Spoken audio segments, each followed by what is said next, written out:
কোরআনে আছে জাহান্নামে ফেলবার পরে আল্লাহর কাছে ভীষণ আযাবে আগুনে আল্লাহর কাছে তিনটা জিনিস চাইবে। জাহান্নামী বলবে, আল্লাহ এত কষ্ট না দিয়ে আমারে মৃত্যু দিয়ে দেন। আল্লাহর কসম, কোরআনে আল্লাহ বলেন, আল্লাহ বলবে, না রে বান্দা, লা ইউকদা আলাইহিম ফায়ামুতু, জাহান্নামে কোনো মৃত্যু নাই। নাফরমান জাহান্নামী তখন বলবে, আল্লাহ তাইলে আমারে একটু তাখফিফ, একটু আযাব হালকা করে দেন, আমারে মাসে একটা দিন কদ্দুর বিরতি দেন, 24 ঘন্টার মধ্যে আমারে 10টা মিনিট হইলেও কদ্দুর আলগাত রাখেন, আমি আর পারছি না মাওলা। আল্লাহ তাআলা বলেন, ওয়ালা ইউখাফফাফু মিন আযাবিহা, না রে নাফরমান, 1 সেকেন্ডের জন্য জাহান্নামের আযাব কমানো হবে না। 3 নাম্বার, নাফরমান বলবে, আল্লাহ তাইলে আমারে দুনিয়ায় একটু ফেরত যাইতে দেন, আমি নেক আমল করব এবার গেলে।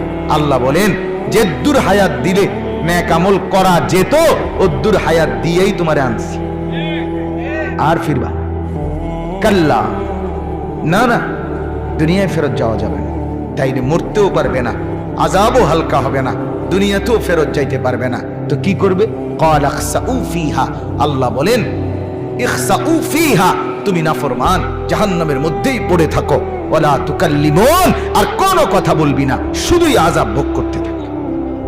তাফসীরের মধ্যে আছে, তাফসীরে মাআরিফুল কোরআনে, আহা, আল্লাহ যখন কোনো জাহান্নামীকে এটা বলে ফেলবে যে তুই আর কোনো কথা কবি না, আর কোনো কথা বলবি না, নাফরমান পড়ে থাক, আযাব ভোগ কর।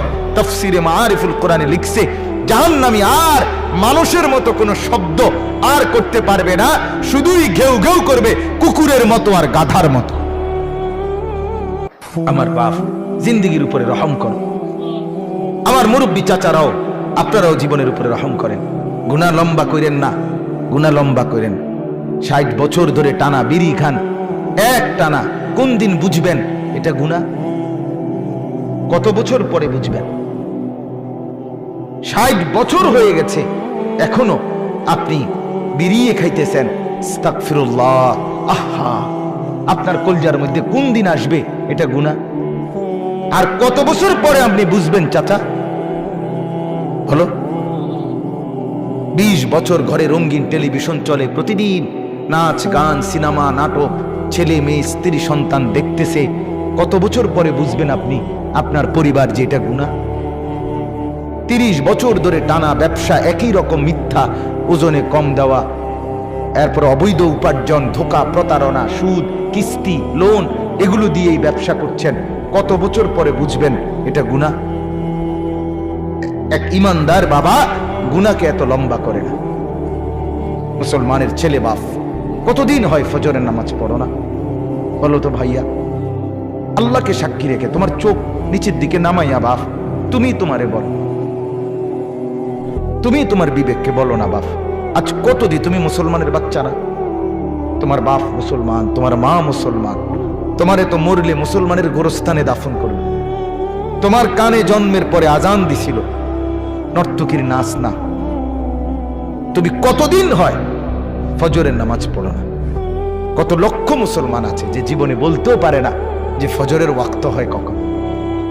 আছে না এমন ডাকাত? 1 2 তো কোন দিন সে মনে হবে তার? এক মহিলা কতদিন পরে বুঝবে 20 বছর বেপর্দা, কতদিন পরে বুঝবে ওই মা যে এটা গুনাহ? কতদিন? দয়া করে ভাবতে শেখেন। রমজানকে ইমানদারের রমজান বানান। ইমানদারের রমজান কি? ইমানদারের রমজান জিকির, তেলাওয়াত, দোয়া, কান্নাকাটি, আল্লাহর বন্দিগি। নাফরমানের রোজা কি? নাফরমানের রোজা শাড়ি, গহনা, অলংকার, জুতা, প্যান্ট, নতুন শাড়ি, নতুন কাপড়, নতুন গহনা, নতুন জুতা, এই হলো গাফেল, নাফরমান, জাহান্নামের রমজান। হ্যাঁ, সে মনে করে এটার মধ্যে নতুন জামা, নতুন প্যান্ট, কি করবো এটা দিয়া? ঈদের দিন ফিন্দু।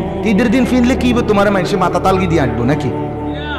তুমি একটা নতুন ফ্যানে ফিনছো আর কি, তা আর মানুষে ফিনছে না, তো তুমি আর নতুন ফ্যান ফিনটা কিরবা? মানুষে তোমার মাথা তালগি দিয়ে আনবে। এটার মধ্যে আলাদা বিশেষত্ব কি? কিছুই নাই, এটা ধোঁকা ছাড়া আর কিছু। কোরআন এবং সুন্নাহর মধ্যে কোথাও নাই এ কথা।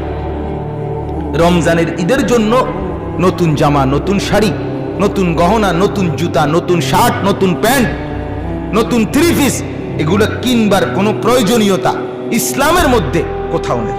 ফরজও না, ওয়াজিবও না, সুন্নত না, নফলও না, মুস্তাহাবও না, কিচ্ছু না, ঘোড়ার ডিমও না। বিশ্বাস করেন বাবা, কিছুই নাই। পবিত্র কাপড় পরা সুন্নত, পরিচ্ছন্ন কাপড় পরা সুন্নত, আর সেটা শুক্রবারেও সুন্নত, সেটা কোরবানির ঈদেও সুন্নত। কথা বোঝেন নাই? আমি অনেক সময় বলি, এক ঈদ জায়গা কাপড় সফরের ঈদ, আরেক ঈদ গরু ছাগলের ঈদ। তোর ঈদ কোনটা?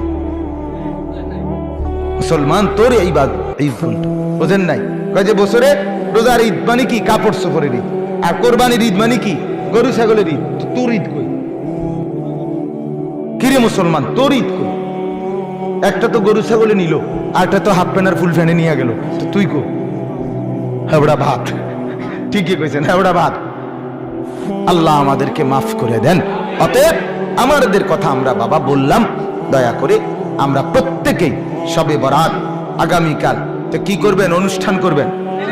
কি করবেন? ইবাদত করবেন। 2 নাম্বার হলো মাহে রমজানে গুনাহ মুক্ত জীবন গড়বার ফিকির করবেন। 5 ওয়াক্ত নামাজের ফিকির করবেন। নির্সিদ্ধান্ত নেন, একটা রমজান বছরে মাত্র একটা মাস আল্লাহর ইবাদতের জন্য জিন্দেগি কাটাবেন। আল্লাহর নবী সাল্লাল্লাহু আলাইহি সাল্লাম 2 মাস দোয়া করতেন রমজানের জন্য। বাবা 2 মাস ইমানদার ফিকির করে। ইমানদার ফিকির আমার শায়েখ আল্লামা মুফতি মুশতাকুর নবী সাহেব 6 মাস আগের থেকে বলা শুরু করছে, রমজান রমজান, এই উমরায় যাবে, উমরা আল্লাহর ঘরে যাবে, সেখান থেকে আসবে, আবার ইতিকাফে বসবে, মানে কথাবার্তা শুধু রমজান। আমরা এখন সারা দিন যে যা বলে, ভাই রমজান, রমজানের আগে আর খালি নাই, রমজানের পরে আবার নতুন মাহফিল, রমজানের মধ্যে কোনো মাহফিল নাই, রমজানে ভাইয়া 20 তারিখ উমরার ফ্লাইট, রমজানের 10-11 রমজানে আসবো, রমজানের মাঝামাঝিতে যশোর এক বড় বুজুর্গের খানকায় যাব, রমজানের শেষ দশকে আল্লাহর ঘরে ইতিকাফ করব। ঘুরা গেরা ফিকির শুধু রমজান কিভাবে আল্লাহর বন্দিগিতে কাটাবো। এটা হলো মুসলমান ইমানদার আখিরাত প্রত্যাশীর রমজান। আর বাকি নাফরমানের হিসাব হইলো নতুন করে রমজানে খরচ বেশি, টাকা বাড়াবে কিভাবে, নতুন করে আরো ধান্দা কিভাবে বাড়াইয়া ওই স্ত্রী সন্তানের কাপড় চোপড়ের জরুরত পূরণ করবে, এই এক ফিকিরে রমজানের মতো শ্রেষ্ঠ নিয়ামত এটাকে নষ্ট করে দেয়। মহিলা বাজারে বাইর হইয়া আল্লাহকে যাওয়ার সময় কি কয় জানেন? আল্লাহরে মহিলা বলে অসভ্য মহিলা, বেপর্দা মহিলা।